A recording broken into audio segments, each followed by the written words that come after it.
Bueno, segundo o título da conferencia, podemos entender a renta básica efectivamente como un punto de encontro entre diferentes movimentos sociais. Primeiro, intentarei explicarlo de unha forma máis xeral e despois referireime a tres movimentos concretos. Pero antes de nada, bueno, lembrar, por se alguén non o sabe ainda, cal é a definición de renta básica universal. A renta básica universal limítase a lutar por un novo dereito humano, a existencia material digna garantida polo simple feito de nacer.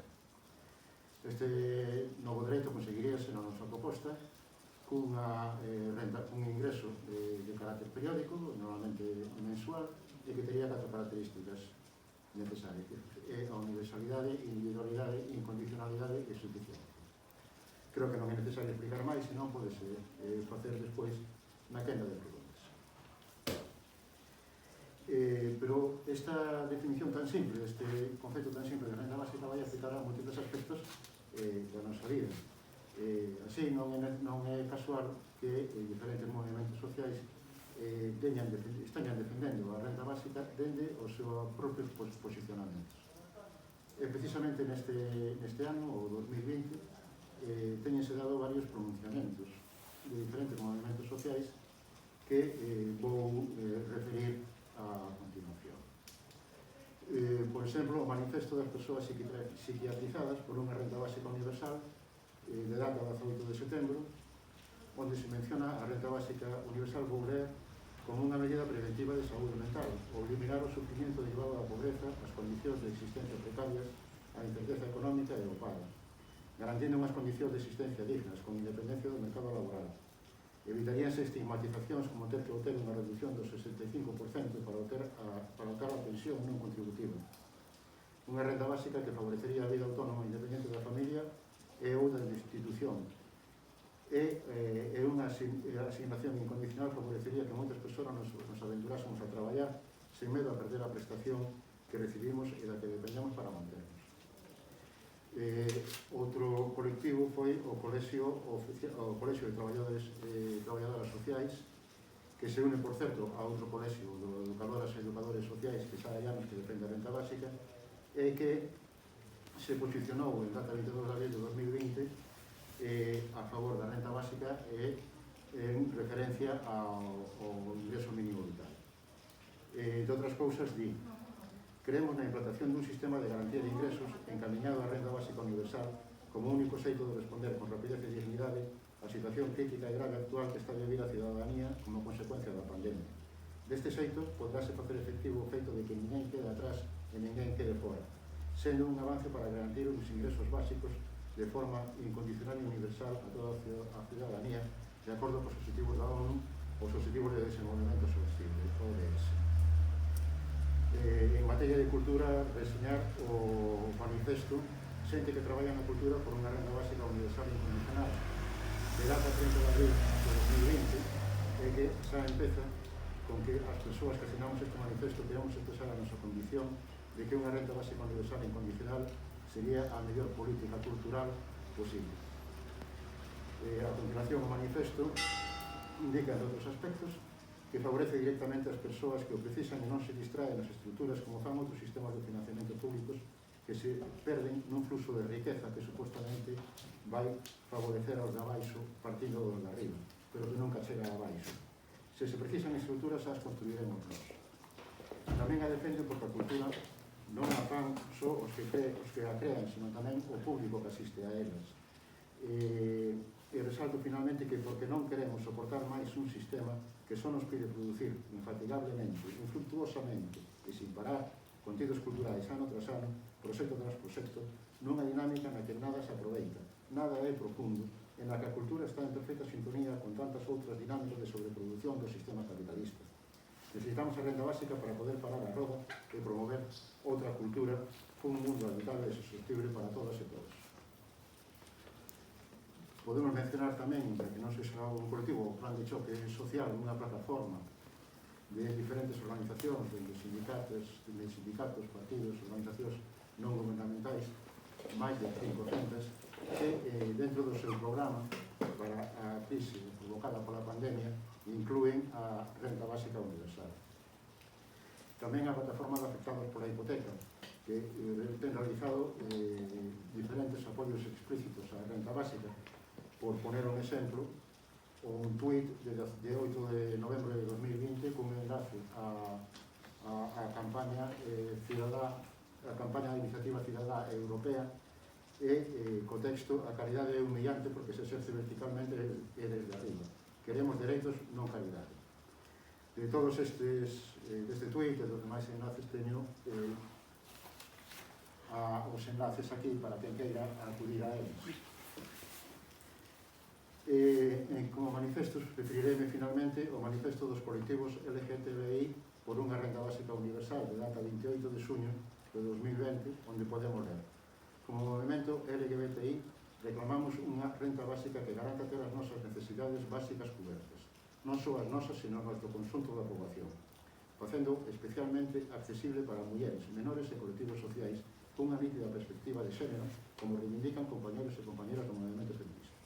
Que nos libere tempo para poder seguir realizando as nosas vidas, acabar con situacións de discriminación laboral LGTBI fóbicas, de sair de situacións de violencia no ámbito familiar ou de violencia intrasexénero no da parella, e de non ter que soportar condicións laborais abusivas, precarias ou denigrantes por medo a ser despedidas ou excluídas económica ou socialmente.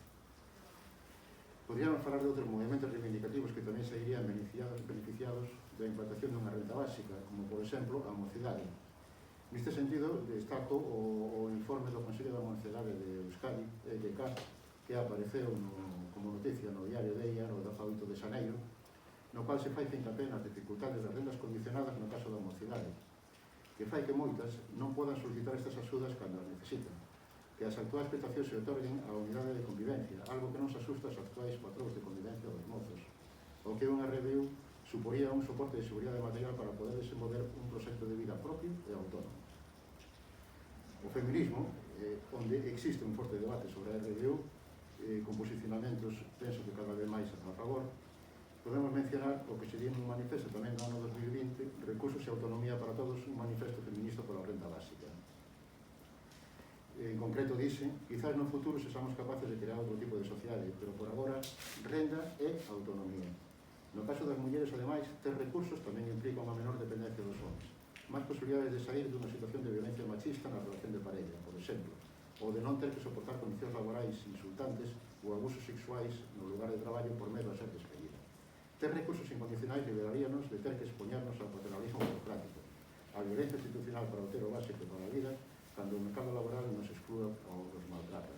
En resumen, a renda básica sería unha ferramenta real e tangible ante as violencias. Pero non só as que se manifestaron. Pensemos en sectores enteiros como o deporte, tanto afeccionado como o profesional, a investigación histórica, cultural ou científica, a necesaria recuperación do medio rural, o movimento de renovación pedagóxica, coa posibilidade real de pensar unha educación para formar persoas e non únicamente para formar traballadores. Creo que as cousas cambiarían dende o prisma da renda básica. E a renda básica afecta, como decía antes, a diferentes movimentos, pero vou referir especificamente a tres deles: o movimento sindical, o ecologista e o da loita contra a pobreza. Por movimento sindical entendo o conxunto de organizacións do proletariado que no marco do mercado laboral inherente ao sistema capitalista trata basicamente de obter as mellores condicións laborais para a clase traballadora na negociación coa patronal, mediante a reivindicación do traballo digno, ou sea, boas condicións laborais, e a reivindicación do dereito ao traballo, que debería ser o dereito a que todos os que queiran vender a súa forza de traballo podan facelo, pois é a única forma que teñen de poder vivir dignamente as persoas que non teñen outra mercancía que vender, porque non temos outra mercancía que vender. Ou, en resumen, reivindicando o traballo digno para todas e todos na nosa terra. Decir que isto consíguese no movimento sindical mediante posicións negociadoras de pactos e, moi importante, folgas, manifestacións e outras posturas de forza. Entón, a renda básica universal neste entorno melloraría o poder de negociación da clase traballadora, pois debilitaría o principal ferramenta de que dispoñen o capital para disciplinar que é o exército de reserva. E, no caso de ter que adoptarse posturas de forza das que nos refería, pois a RBU podería reconverterse nunha caixa de resistencia. No ecologismo, bueno, é evidente que estamos enfrentándonos a unha gravísima crise ecolóxica, casi unha crise de supervivencia. Non me vou extender, porque non é necesario, podemos falar e mencionar simplemente o cambio climático, a contaminación, o tratamento das materias primas. Hai que actuar tanto a nivel de empresas como a nivel do propio sistema. E aí actúa o que eu chamo a chantaxe de emprego, a pequena e a grande chantaxe de emprego. Chamo pequena chantaxe de emprego a que utilizan as empresas contaminantes ou inútiles a hora de conseguir instaurarse nun territorio determinado. E por moito que sexan perjudiciais, van a decir que creamos emprego. Esa é a forma que teñen de instalarse no territorio, a pesar de que o único que intentan, o único que teñen realmente é que consiguen maiores beneficios para sí mismos. E a grande chantaxe de emprego é esa gran disculpa do inevitable crecimiento necesario e constante do Produto Interior Bruto, que se nos vende que é absolutamente necesario porque é a única forma de manter, ou no seu caso, crear emprego. A única forma sería crecendo constantemente, o cal sabemos que é totalmente imposible. Os únicos que necesitan crecer constantemente son os empresarios, o sistema neoliberal que sin él acabaría desaparecendo. En canto a loita pola a renta básica universal, evidentemente, acabaría con esta, ou limitaría polo menos esta chantaxe de emprego, non?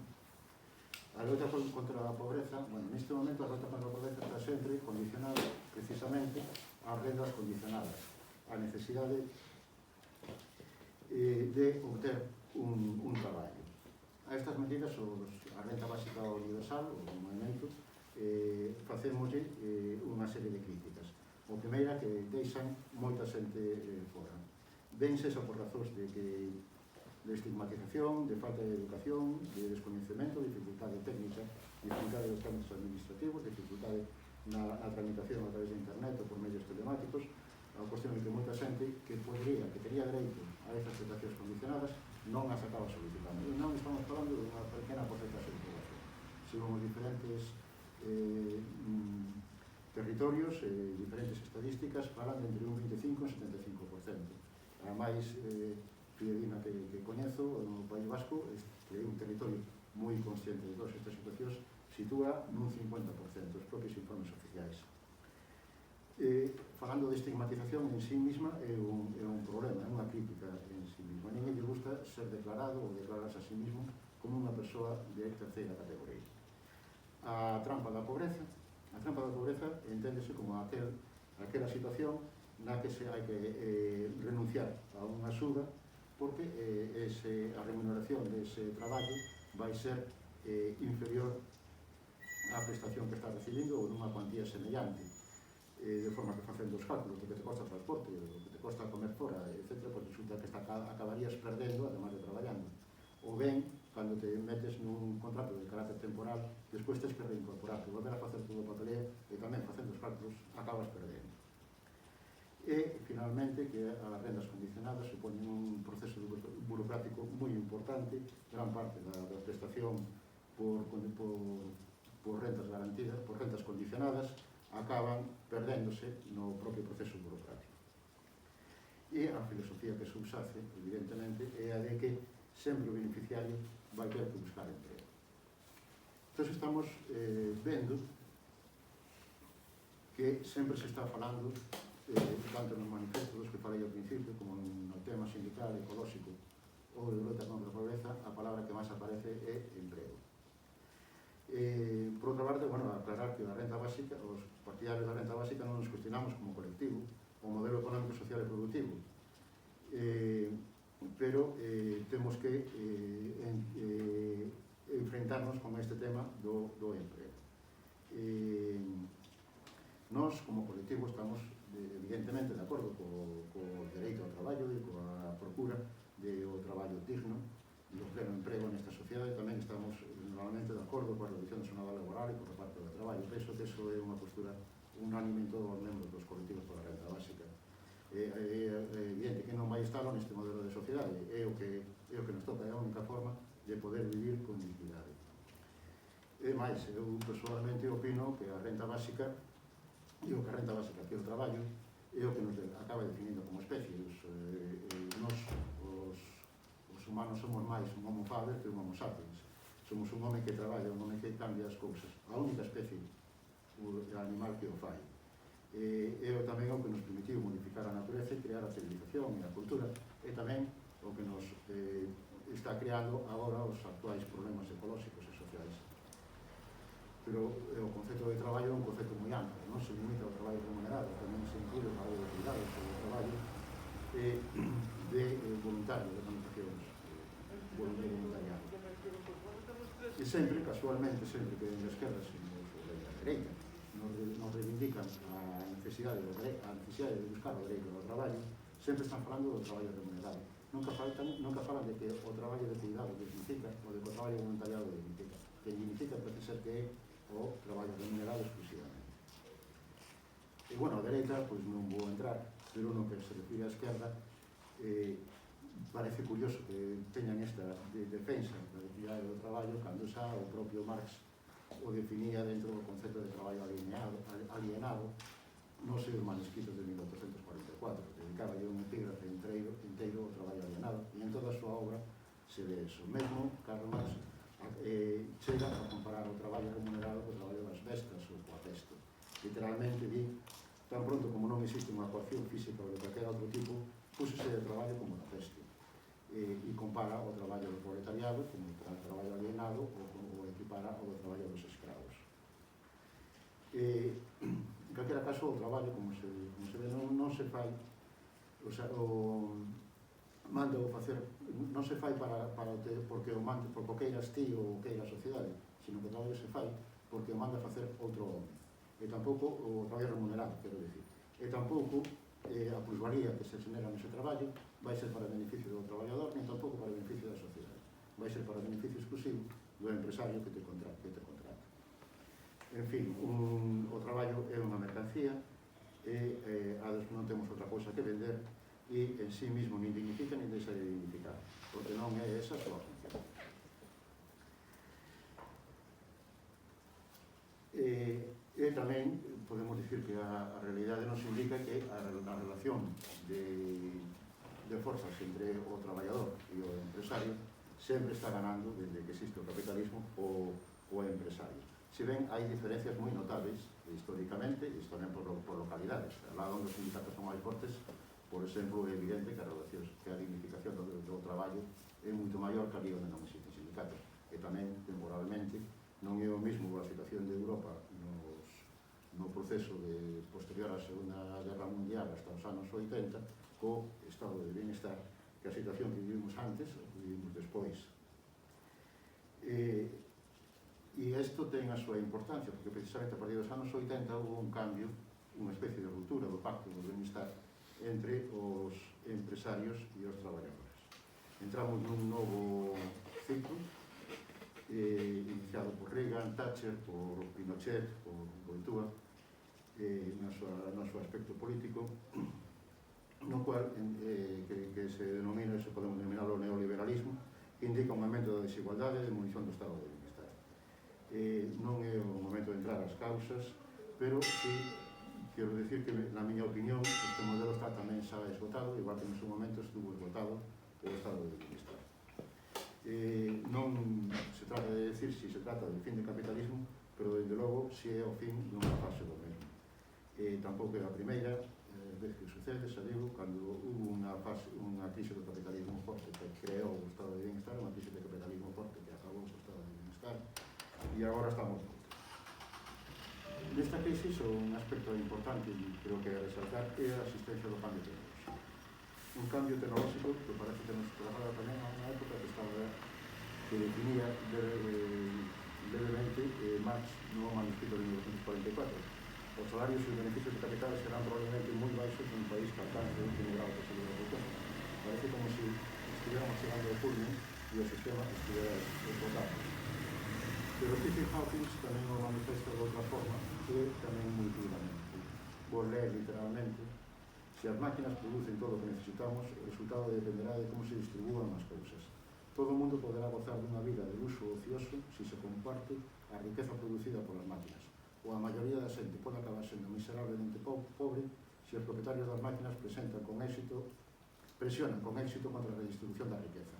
Ata o momento, a tendencia parece ser cara a segunda opción, coa tecnoloxía causando unha desigualdade crecente.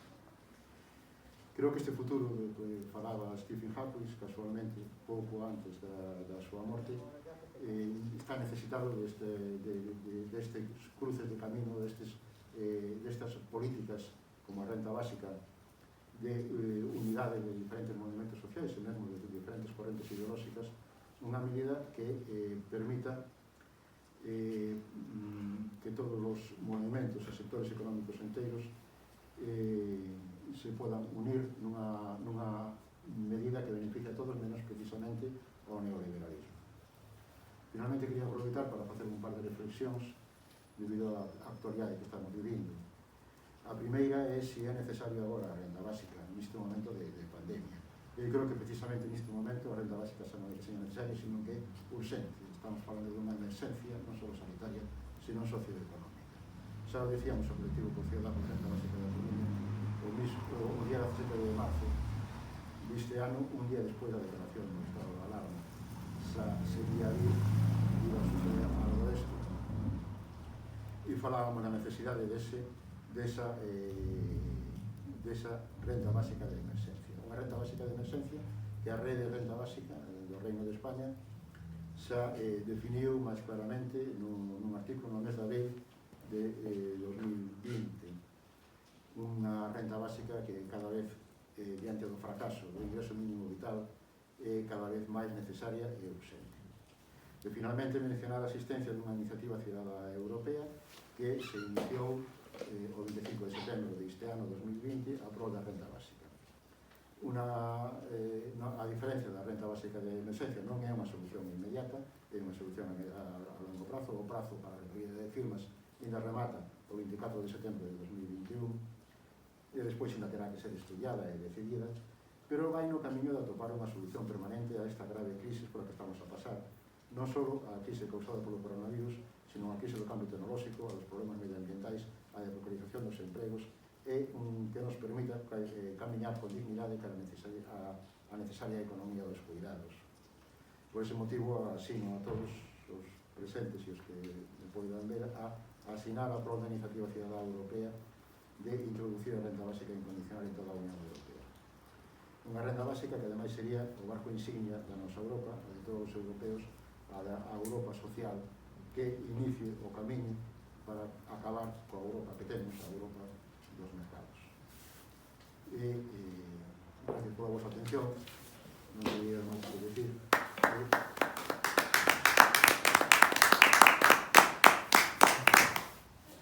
Se hai alguna pregunta.